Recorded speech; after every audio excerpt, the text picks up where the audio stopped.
parole qui est une lumière, qui éclaire toute notre intelligence et nous montre le chemin que nous devons suivre pour arriver là où tu es avec Jésus. Seigneur, parle-nous, touche-nous par ta parole, transforme-nous par ta parole, illumine les yeux de nos cœurs par ta parole. Au nom de Jésus-Christ notre Seigneur. Amen.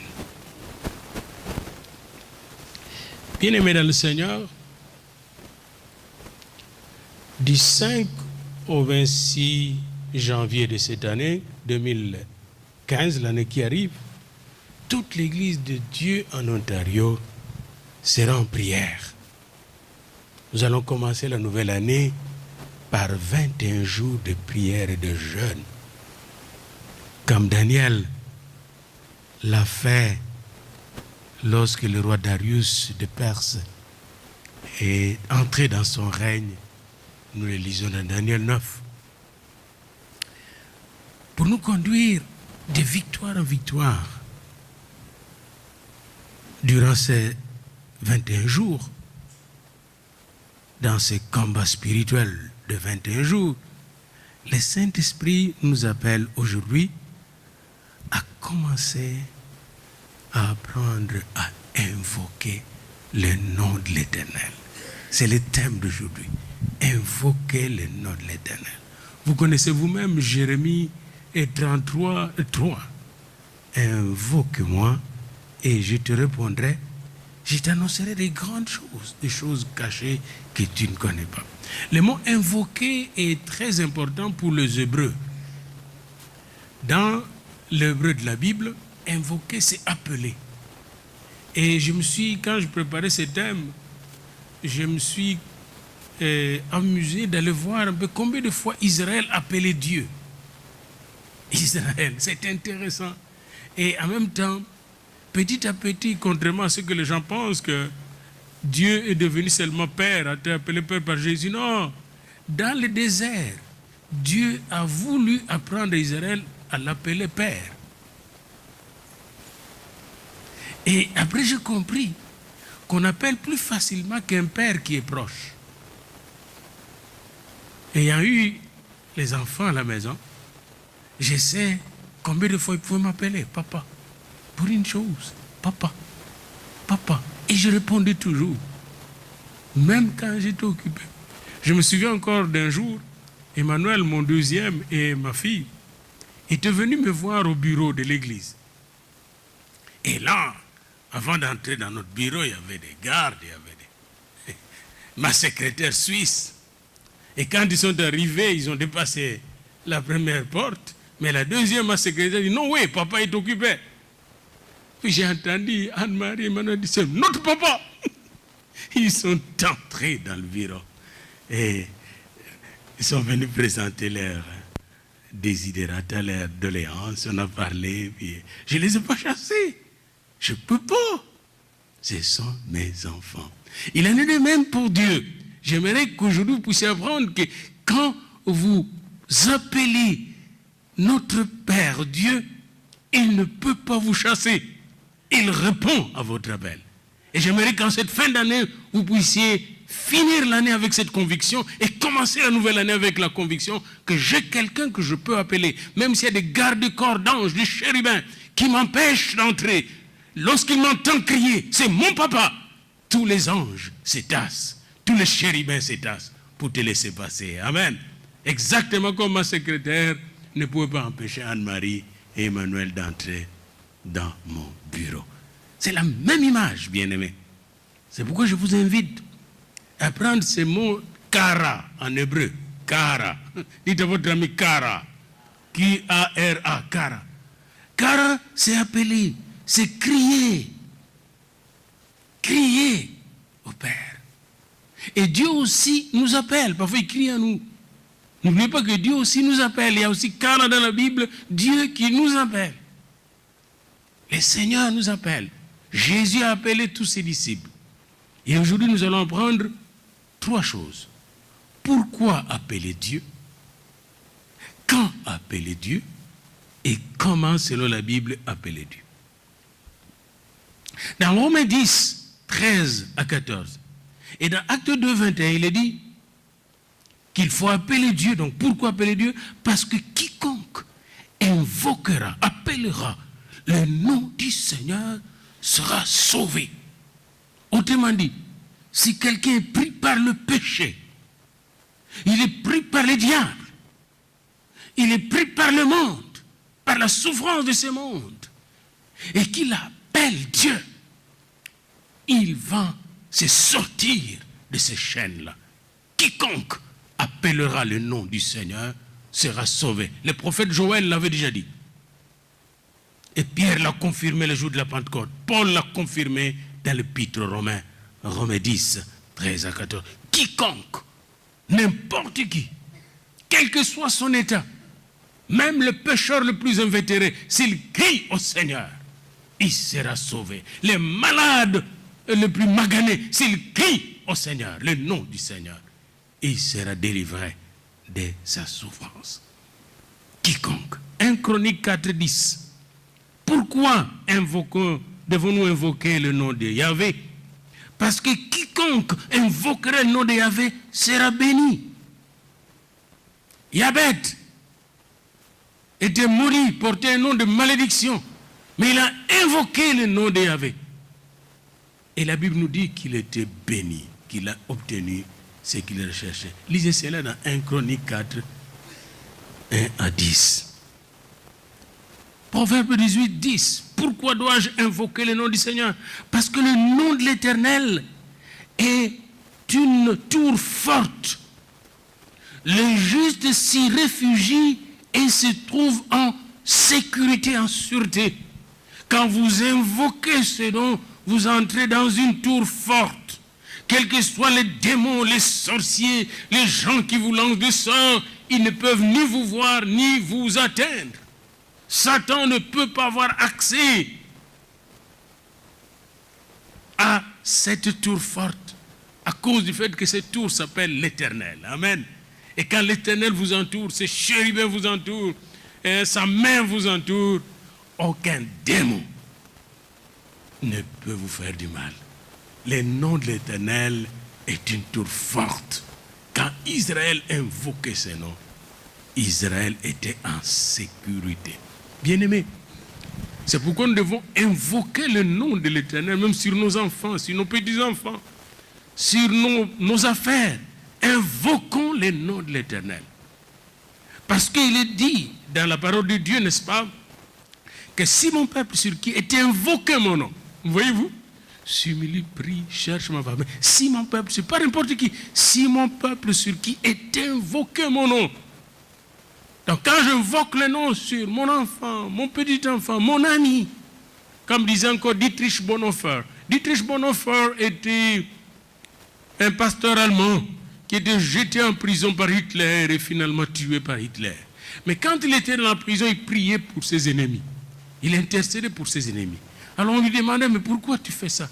Il dit, c'est la seule chose que je dois faire en prison. Prier pour mes ennemis. On lui a dit, mais pourquoi? Parce que quand je prie pour mes ennemis, je suis comme celui qui était à la croix et qui a dit, pardonne-leur, car ils ne savent pas ce qu'ils font. Et je lance les bombes de Dieu contre les ennemis qui font que mes ennemis deviennent mes ennemis. Et ces ennemis-là qui font que mes ennemis soient mes ennemis ne sont pas des ennemis visibles. Ce sont des ennemis spirituels. C'est pourquoi je dois prier pour les délivrer. Alléluia. Bien-aimés dans le Seigneur. Le nom de l'Éternel est une tour forte. Les justes s'y réfugient et se trouvent en sûreté. Dans Ésaïe 64, 6 et Jérémie 33, 3, l'Éternel demande lui-même de l'invoquer. Dans Ésaïe, d'ailleurs, 64, 6, il se plaint parce qu'il n'y a personne qui invoque son nom. C'est pourquoi dans Jérémie 33, 3, Jérémie, voyant que Israël invoquait d'autres noms et pas le nom de l'Éternel, recourut à la présence de Dieu. Et quand il vit le Seigneur, quand il commence à parler avec Dieu, Dieu lui dit, invoque-moi. Invoque-moi. Jérémie était en détresse, comme le voyait dans le livre de Lamentations. Dieu ne cessait de le rappeler. Invoque-moi. Bien-aimé dans le Seigneur, c'est un secret important que nous oublions. Dans n'importe quelle détresse, invoquons le Seigneur. J'ai appris ces derniers temps à invoquer le Seigneur sur des pays, à invoquer le Seigneur sur des nations, à invoquer le Seigneur sur les terroristes. Invoquons le nom du Seigneur sur eux. Parce que ce nom, c'est une bombe atomique contre les forteresses de l'ennemi. Invoquons-les. Au psaume 91, verset 15, on nous dit que nous devons l'invoquer. Parce que si un de ses serviteurs l'invoque, l'Éternel répondra et il agira. J'aimerais que vous puissiez lire avec moi le psaume 91, le verset 15. Venez avec moi au psaume 91, s'il vous plaît. Psaume 91, verset 15. Regardez ce qui est dit là.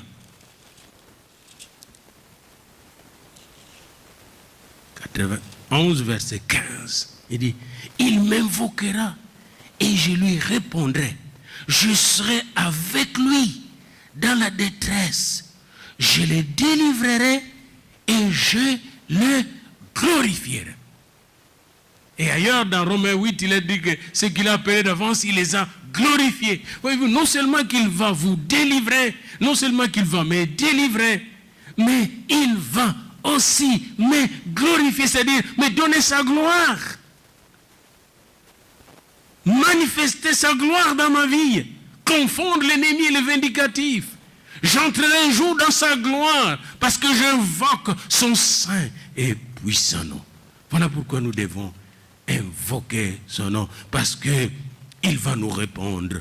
Il ne reste pas en silence, parce qu'il sera avec nous dans la détresse. Combien de fois nous avons besoin de lui dans la détresse? Bien-aimé dans le Seigneur, c'est lui qui dit qu'il sera avec nous dans la détresse, c'est notre assurance. Et ça me ramène à une belle histoire que j'ai entendue hier dans YouTube. C'était un pasteur, Samuel Doctorian, un pasteur arménien, qui devait se rendre au Liban pour aller voir ses orphelinats et donner de la nourriture qu'il avait reçue d'un donateur de la Hollande, $10 000 de nourriture. Mais pendant qu'il était là, après avoir reçu la nourriture et distribué cette nourriture qu'il avait reçue, il dormait dans sa chambre, dans la joie, et louait le Seigneur, puis il a dormi très profondément. Vers 3 heures du matin, quelqu'un vient, le touche. Il dit, mais qui me touche? Parce que je suis seul ici. Puis là, il voit un ange de Dieu qui lui dit, quitte tout de suite. Aujourd'hui, tu dois quitter le Liban. Il dit, mais je suis venu hier. Je suis en mission ici. Oui, tu dois quitter demain. Le jour 20, puis il s'est décidé d'aller prendre le bateau pour rentrer en Chypre.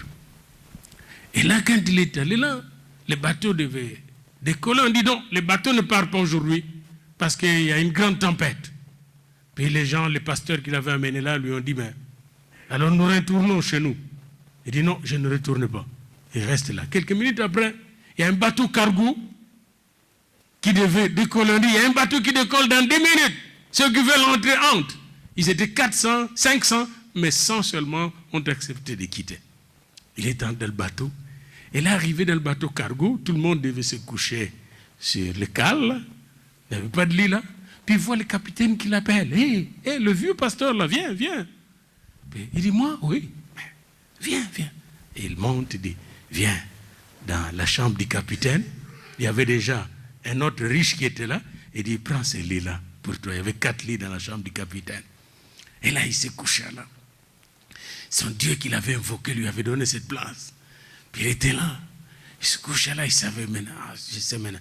Et là, il a dormi, il a pris son pyjama d'ailleurs, puis il a soin de mettre son pyjama pour se coucher. Puis il a dormi profondément. Et après, il se réveille, il voit son voisin à côté, un riche, un américain, qui est en train de vomir, puis qui est malade. Il dit, mais tu es malade comment? Il dit, mais mon cher ami, toi tu dormais, mais le bateau ici allait sombrer. Le bateau allait faire naufrage. Et c'est ce bateau qui m'a rendu malade, tellement que ça bougeait, le vent menaçait le bateau, la tempête. Il dit, c'était ça qui est arrivé, oui. Je dormais. Hein? Il riait. Il dit, mais d'où viens-tu? Puis il explique. Puis là, après, et il demande à son ami, là, et toi, d'où viens-tu? Il dit, oh, je suis américain, mais je m'occupe des assurances. Je suis le président des assurances américaines, la meilleure compagnie d'assurance américaine pour toute la Méditerranée. Alors il lui demande, est-ce que toi tu es assuré? Il demande au pasteur. Il dit oui. Mais qui vous assure? Il dit la meilleure compagnie du monde. Il dit non, la meilleure c'est la mienne. Il dit non. Hein? Il dit la meilleure c'est la mienne. Cette compagnie est partout, dans tous les pays. Toi tu es seulement dans quelques pays, mais ma compagnie là qui m'assure est dans tous les pays. Il dit mais qui est le propriétaire de cette compagnie? Il dit, c'est d'ailleurs lui qui paye mes assurances même. Il dit, le propriétaire, non seulement qui m'a donné l'assurance, mais il paye mon assurance. Il dit, mais dis-moi qui finalement? Il dit, je veux vous dire la vérité, je suis assuré par Jésus, Christ de Nazareth. Puis l'assureur l'a regardé. Et un certain temps, l'assureur l'a regardé et lui a dit, est-ce que tu peux prier pour ma femme qui est malade? Et là, l'assureur a commencé à acheter l'assurance de Jésus, qui est une assurance gratuite. Autrement dit, nous devons invoquer son nom parce que l'Éternel est notre assurance. Amen. Maintenant, quand invoquer le nom de l'Éternel? N'importe quand. Isaïe nous dit, cherchez l'Éternel pendant qu'il se trouve. Comme maintenant, il est là. Nous devons le chercher, maintenant l'invoquer. Invoquez-le tandis qu'il est près. L'Éternel est près de nous. Amen. Nous devons l'invoquer. L'Éternel est près de nous, bien-aimés. Quand nous sommes en détresse, quand nous sommes dans la joie, quand nous sommes dans le besoin, quand nous sommes malades, quand nous sommes fatigués, quand nous sommes chargés, il est près de nous. Au début de l'année, au milieu de l'année, à la fin de l'année, il est près de nous. Il nous demande d'invoquer son saint nom quand nous voulons. Selon Genèse 86, la descendance de Seth commença à invoquer le nom de l'Éternel à la naissance d'Enoch. Pas avant la naissance d'Enoch. Pourquoi? Parce qu'avant cela, la génération des Caïens vivait selon le caïnisme. Le caïnisme, c'est la philosophie du pouvoir qui consiste à écraser, à tuer les gens. Et on a un certain Lémec, quand vous lisez dans Genèse 4, 18, 24, Lémec qui s'est vanté de tuer autant de gens pour sa blessure. Ça, c'est le caïnisme. N'est-ce pas que nous vivons un peu dans cette génération-ci de cruauté, de meurtre, de violence? Alors, pour faire face à cet esprit de violence, de meurtre, à cette cruauté, la génération des Sétites, les gens de Seth, la nouvelle génération qui a remplacé la génération d'Abel, cette génération est venue avec l'invocation du nom de l'Éternel. C'est pourquoi elle invoquait le nom de l'Éternel, pour se protéger contre le caïnisme, pour faire face au caïnisme, pour détruire les forteresses du caïnisme et la méchanceté de l'ennemi. Elle invoquait le Seigneur. Ne devons-nous pas invoquer l'Éternel dans notre génération pour faire face au caïnisme qui règne dans le monde d'aujourd'hui? Bien-aimés, Abraham, dans Genèse 12, 8, et dans plusieurs parties, Abraham invoquait le nom de l'Éternel. Chaque fois, il invoquait le nom de l'Éternel. Isaac, dans Genèse 26, 25, invoquait le nom de l'Éternel. Moïse et Aaron, Psaume 99, 6, invoquaient souvent le nom de l'Éternel, et l'Éternel les exauçait. La nation d'Israël invoquait le nom de l'Éternel, qui était si proche d'elle. Et cette nation était bénie quand elle invoquait le nom de l'Éternel. Deutéronome 4, 7. Environné d'ennemis, David, le roi, avait l'habitude plutôt d'invoquer le nom de l'Éternel. Et l'Éternel agissait dans sa vie et lui donnait la victoire. Parce qu'il invoquait son nom. 1 Samuel 22, 7. David avait même dit qu'il voulait invoquer Dieu dans toute sa vie. Venez avec moi au psaume 116. Il dit, j'aime l'Éternel, car il entend ma voix. Psaume 116, verset 1. Il entend ma voix, mes supplications. Car il a penché son oreille vers moi, et je l'invoquerai toute ma vie.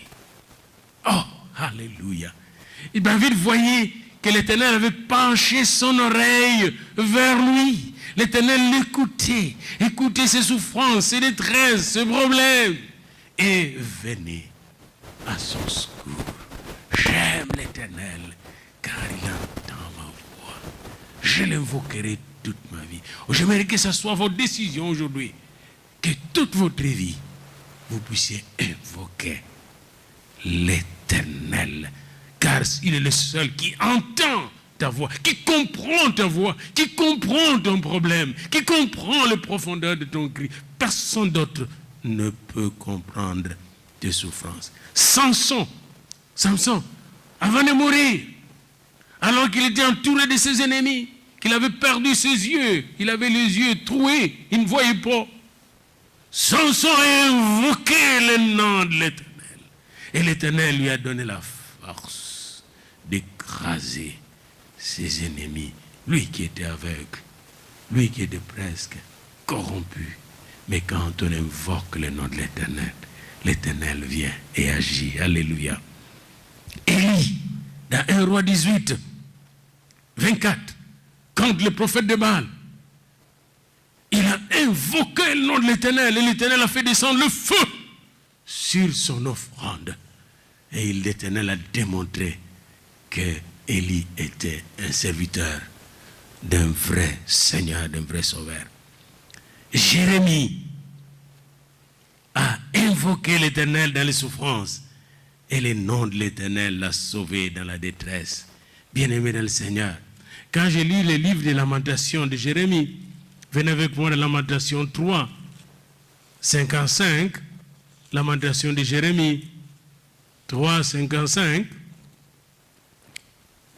et on commence peut-être verset 52, ils m'ont donné la chasse comme à un oiseau, ceux qui sont à tort mes ennemis. Ils ont voulu mettre fin à ma vie dans une fosse. Ils ont jeté des pierres sur moi. Les eaux ont inondé ma tête. Je disais, je suis perdu. Mais j'ai invoqué ton nom, ô Éternel, du fond de la fosse. Tu as entendu ma voix. Verset 56. Tu as dit, verset 57, ne crains pas. Verset 57, au jour où je t'ai invoqué, tu t'es approché, tu as dit, ne crains pas. Alléluia. Bien-aimé, au jour où Jérémie l'a invoqué, alors que Jérémie se trouvait dans un trou, dans une citerne, on voulait le tuer, il a invoqué l'Éternel. Et l'Éternel s'est approché de lui, et l'Éternel lui a dit, ne crains pas. Alléluia. Seigneur, que ce soit ici pour chacun de tes enfants ici présents, quand il va crier à toi dans sa détresse, tu vas répondre, Seigneur. La question que je me suis posée quand je parlais de quand invoquer le Seigneur est celle-ci. Est-ce que nous invoquons aujourd'hui, chaque jour, les noms puissants de l'Éternel? Est-ce que nous invoquons? Parce que quand nous apprenons la théologie, on nous apprenait l'invocation. Avant de commencer un culte, invoquons l'Éternel. Puis je voyais comment on invoquait l'Éternel. Je ne pense pas qu'on allait en profondeur. Et plus j'avance dans la parole de Dieu, plus je comprends qu'il faut l'invoquer en profondeur. Alléluia. Il faut entrer en intimité avec lui. Est-ce que nous invoquons l'Éternel aujourd'hui? Est-ce que nous ne sommes pas, amis chrétiens, comme notre frère aîné Jonas, qui au lieu d'invoquer le Seigneur alors qu'il y avait la tempête, il dormait dans les navires et qui était menacé de chavirer. Jonas a choisi d'aller au fond du navire. Il a trouvé une belle place et il s'est couché. Il dormait en paix.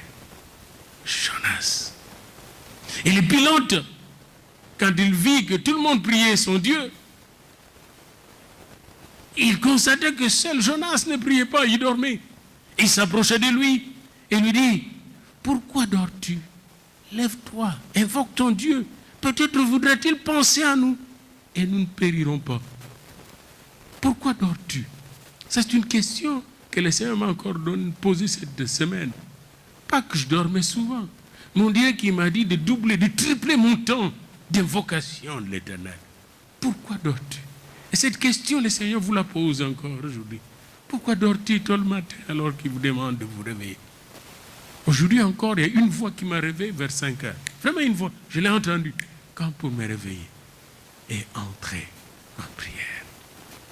Pendant toute cette période de jeûne et de prière, on ne vous demande pas de jeûner à sec si vous prenez quelques médicaments. Mais au moins jeûnez la télévision. Jeûnez les autres distractions et concentrez-vous dans la parole. Doublez votre temps de prière. C'est aussi jeûner. Il y a plusieurs façons de jeûner. On peut rester en jeûne comme Daniel, tout en mangeant un tout petit peu, mais vraiment jeûner toutes les distractions pour se concentrer sur Dieu. Ne pas nourrir la chair. Jeûner, ce n'est pas nourrir la chair, c'est qui est charnel pour nourrir l'esprit. Et quand Jonas se réveilla, oh alléluia, tout le monde finalement comprit que lui, il adorait le vrai Dieu. Son témoignage a sauvé et tout le reste. Voilà pourquoi nous qui dormons dans le bateau de ce monde, Dieu nous dit, pourquoi dors-tu? Réveille-tu. Le bateau est en train de chavirer, bien-aimé. Je n'ai jamais vu un monde aussi magané que le nôtre. Vous allez au Nigeria avec notre sœur qui est ici. Le Nigeria avec Boko Haram. Au Cameroun au nord, on attaque. Vous allez en République centrafricaine, c'est terrible. Dans mon propre pays, il y a des coins comme la ville de Beni où on tue les gens presque chaque jour. Et au nord du Katanga, on tue les gens presque chaque jour. Dans ma propre ville, la capitale, la sécurité n'est pas assurée. L'électricité n'est pas là régulière, mais on est en détresse. On est en détresse. Si vous allez au Zimbabwe, c'est la même chose. Plusieurs pays, même la Chine que vous voyez, qui nous envoie de marchandises terribles ici. Il faut voir les conditions dans lesquelles les travailleurs produisent ce qu'ils produisent là. Le monde est méchant. L'esprit de Caïn domine dans le monde. Et dans ce monde où Caïn domine, nous avons besoin de gens qui invoquent le nom de l'Éternel. Quand est-ce qu'il faut invoquer? Maintenant, chaque jour, nous devons invoquer l'Éternel. Comment l'invoquer? Pour terminer, nous trouvons des éléments de réponse dans ce texte que nous avons lu de 1 Chronique 16, 1, 4. La première chose que David fit pour invoquer l'Éternel, c'est mettre l'arche au centre de la tente. Nous devons mettre Dieu au centre de notre vie. S'il est au centre de notre vie, nous allons comprendre pourquoi nous devons l'invoquer régulièrement. Il doit être au centre de notre vie. La deuxième chose, c'était lui donner les sacrifices, c'est-à-dire tout lui donner. Nous devons lui offrir notre corps comme un sacrifice vivant. Vous voyez, et ce matin, je lui avais demandé quelque chose en l'invoquant, de me donner des forces. Parce que plus vous avancez dans l'âge, plus vos forces diminuent. Et j'ai vu qu'il venait me fortifier pour que je passe du temps avec lui et que j'accompagne ma femme au travail. Bien-aimés dans le Seigneur, nous devons crier à lui, parce que lui est notre source d'énergie. Comment l'invoquer? En s'attachant à lui, en s'approchant de lui. Vous savez-vous que les gens qui invoquaient Jésus étaient proches de lui. Quand on s'approche de lui, on le voit, on le sent, on le saisit, on le comprend. Et alors nous pouvons lui dire, papa, papa, nous avons besoin de toi. David l'avait mis au centre, il avait tout donné. Puis David avait partagé la bénédiction avec les gens. Nous devons l'invoquer en bénissant et non en maudissant. Nous devons nous bénir les uns les autres. Quand vous invoquez le Seigneur, bénissez, ne maudissez pas. Bénissons cette fin de l'année, comme on s'échange de lettres et de vœux de fin de l'année et de nouvel an. Eh bien, faisons cela aussi dans nos prières. Que nos prières soient des lettres de vœux, de bonheur et de prospérité au nom de l'Éternel pour nos bien-aimés et pour nos ennemis, ceux qui pensent qu'ils sont nos ennemis. Bien-aimés, Nous devons commencer par placer le Seigneur au centre de nos vies. Tu es là au cœur de nos vies. Qu'il soit au centre de notre vie. Qu'il prenne toute la place. Si j'avais une nouvelle maison, je pense que je vais mettre à mon salon, là où se trouve la télévision, quelque chose d'un peu différent que ce que j'ai maintenant. Ouais. Qui montre qu'il est au centre de ma maison et de ma vie, l'Éternel. Bien aimé, quand on le met au centre de notre vie, nous commençons à l'adorer parce qu'il est proche de nous, à l'adorer en esprit, en vérité. Nous devenons ses intimes. Et quand nous l'invoquons, il répond, comme il a dit lui-même. Et là, nous comprendrons que quiconque invoquera son nom sera sauvé. Joël 2, 32. Quand on le met au cœur, au centre de nos vies, il est tellement proche de nous qu'on n'a même pas besoin de crier. Il sent nos pensées, il comprend nos pensées, notre cœur, et il répond à nos soucis. Du 5 au 26 janvier 2015, et si vous nous suivez à l'internet, vous pouvez vous engager à faire cette prière, ces moments de prière et de jeûne avec nous. Nous allons exécuter toutes les paroles du Seigneur qui se trouvent dans le psaume 105, versets 1 à 4. Il dit, louez l'Éternel, invoquez son nom, faites connaître parmi les peuples ses hauts faits. Voyez-vous, quand Jonas a fait connaître ses hauts faits à ceux qui étaient dans le bateau, la tempête s'est calmée. Il en est de même pour le pasteur dont je vous ai parlé qui était dans le navire. Quand il s'est réveillé, il a fait connaître qui il était.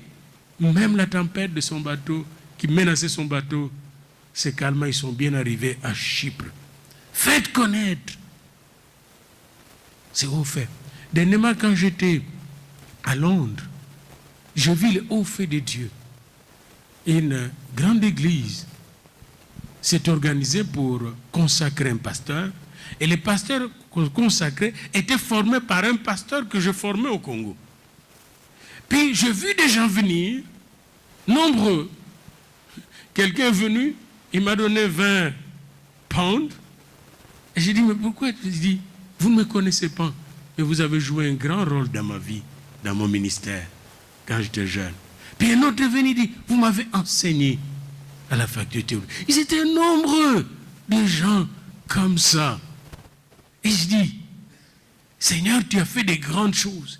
C'était des pères de famille, maintenant, de grands-pères de famille, des hommes de Dieu et des fonctionnaires britanniques. Oh, Seigneur, que tu as fait des grandes choses. Et ces témoignages des gens m'ont fortifié, m'ont encouragé. C'était comme un baume, c'était comme du parfum. Ça m'encourageait encore à servir le Seigneur, quelle que soit l'adversité, bien-aimé. C'était merveilleux. Et puis, comme tous mes enfants, ils se sont mis ensemble, ils ont dit, on ne va pas demander à l'église britannique de vous loger. Nous allons payer la facture de l'hôtel. Ils ont payé 700 pounds pour me loger dans une grande chambre d'hôtel. J'ai dit, c'est trop grand la chambre. Non, non, non, papa, tu dois être à l'aise. Et c'était tous mes enfants du Congo qui ont payé ça. Hein? Que j'ignorais même, mais eux n'ont jamais ignoré. Louons le Seigneur pour ses hauts faits, bien-aimés. Quand ces jeunes-là étaient là, lorsqu'on dépensait du temps, lorsqu'on leur donnait un peu de matériel à la maison pour dormir, etc., on ne savait même pas qu'ils vont devenir des grands hommes de Dieu. Et sur cette ère de fonctionnaires britanniques, parce que la plupart ont de bons travaux, de bons postes en Angleterre. Donc cette semaine, ou pendant cette période, même d'ici la fin de l'année, souvenez-vous un peu de hauts faits de Dieu. Et des choses qu'il a fait dans notre vie. On oublie cela souvent. Parce que dès qu'on voit une tache noire dans une chemise blanche, on oublie que la chemise est blanche. On oublie toute la blancheur de la chemise. Bien-aimé dans le Seigneur, Dieu est bon. Il a fait de grandes choses dans nos vies. En tout cas, je ne suis pas là pour raconter toutes ces merveilles, mais j'aimerais vous dire qu'il a été bon pour moi. Il était vraiment bon pour moi. Puis je le bénis de tout mon cœur. Cette semaine, donc, pendant cette période, nous devons louer l'Éternel, invoquer son nom, nous devons faire connaître parmi le peuple ses hauts faits. Nous devons chanter en son honneur et parler de toutes ses merveilles. Nous devons le glorifier et nous glorifier de son saint nom. Je ne me glorifie pas de ce que je fais. Je me glorifie de son saint nom. Amen. Il y avait un homme qui était stérile et qui a tout fait pour réussir à avoir des enfants. Mais lui ne pouvait pas avoir des enfants. Son médecin lui a dit, tu ne peux pas avoir des enfants. Il est allé dans différentes cliniques de fécondation. Il a essayé avec sa femme. Ils n'ont pas pu avoir des enfants. Puis il était déçu, cet homme. Puis il dit, bon, comme moi je suis écrivain, je vais connaître écrire mes livres. Puis il s'est mis à écrire des livres en Australie. Il était devenu célèbre. Et pendant qu'il était célèbre, Dieu lui a dit, quitte l'Australie, je vais t'amener ailleurs. Là, il ne comprenait pas. Il dit, non, je suis écrivain, je suis théologien, je vends mes livres ici, pourquoi je dois quitter? Et pendant cette période, il est entré comme en crise avec Dieu. Mais il s'est mis à l'invoquer dans cette crise. Et là, sa femme reçoit un contact, fait un examen. Sa femme, qui était docteur en statistique médicale, a fait un examen, un concours, puis elle a réussi d'entrer à Oxford dans l'équipe des cliniques de recherche et des statistiques médicales. Et il a eu un bon boulot. Alors nous quittons l'Australie pour aller à Oxford, à Londres.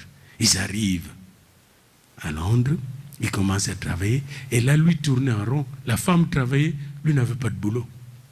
Il n'avait pas où vendre, où faire des livres, faire des conférences. Personne ne le connaissait.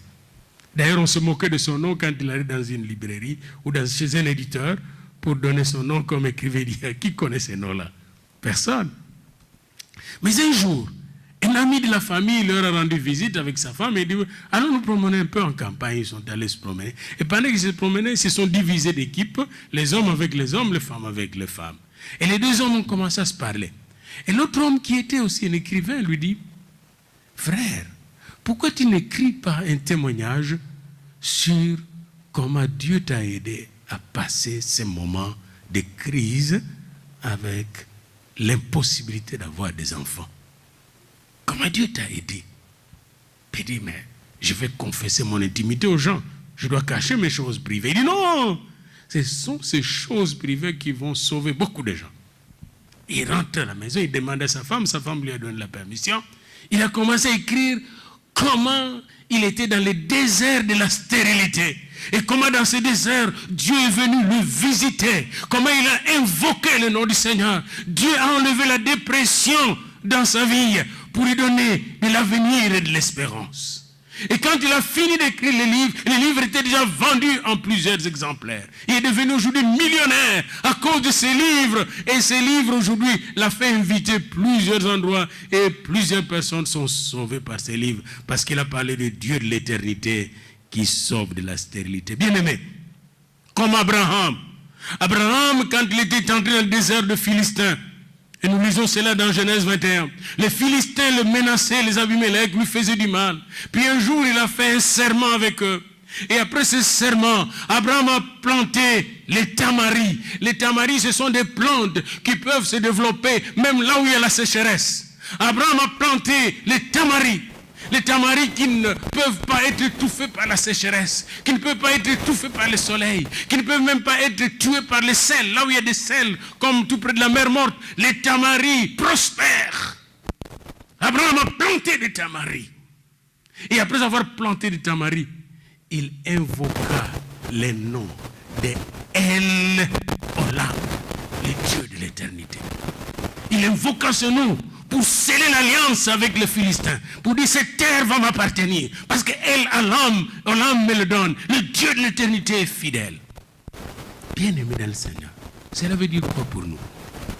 Alors que nous vivons dans un monde instable, un monde violent, un monde de terrorisme, de peur, de sécurité. Aujourd'hui même, un avion encore est disparu entre l'Indonésie et Singapour. Un monde d'accidents d'avion, on n'est pas sûr. Même dernièrement, quand j'allais en avion, j'avais encore peur. Dans ce monde bien-aimé, nous devons planter les tamaris des promesses de Dieu. Nous devons planter les tamaris de l'évangile de Jésus-Christ. et en plantant les tamaris de promesses de Dieu dans nos vies, de promesses de Dieu dans la vie de nos familles, de promesses de Dieu dans notre entourage, ces tamaris vont faire prospérer la gloire de Dieu, parce que nous allons invoquer les noms de El Olam, le Dieu de l'éternité. Et quand vous invoquez le Dieu de l'éternité, il vient à votre secours, il vous fait triompher, il vous accorde sa bénédiction, il vous donne la force et la gloire de l'Éternel, il vous conduit de gloire en gloire et de victoire en victoire en Jésus-Christ notre Seigneur. Lèvons-nous pour prier ensemble. Alléluia. Alléluia. Je ne sais pas si vous connaissez ces chants-là. Jéhovah est son nom. Ça, c'est un chant vraiment qui nous permet de l'invoquer. Jéhovah est son nom. Puis quand nous chantons ces chants, invoquons le Seigneur sur la fin de cette année. Déjà hier même, nous autres dans nos familles au Congo, dans la famille de, même de ma femme, de proches parents, 3 proches parents sont morts. 3, coup sur coup, dans la même semaine. Nous vivons des temps de détresse. Mais Jéhovah est avec nous. Amen. Amen. Jéhovah Jireh, Jéhovah Rapha, El Olam est avec nous. Alléluia. Et si Dieu est avec nous, si Dieu est pour nous, qui sera contre nous? Dans nos détresses, il nous fortifie. Je n'ai pas l'habitude, moi, d'organiser des veillées funéraires à la maison. Quand il y a de manger, des morts à la maison, en famille. Mais je vais chez Jéhovah comme mon père le faisait. Parce que mon père était comme un immigrant loin de notre pays. Mais jamais n'organisait de veillées funéraires.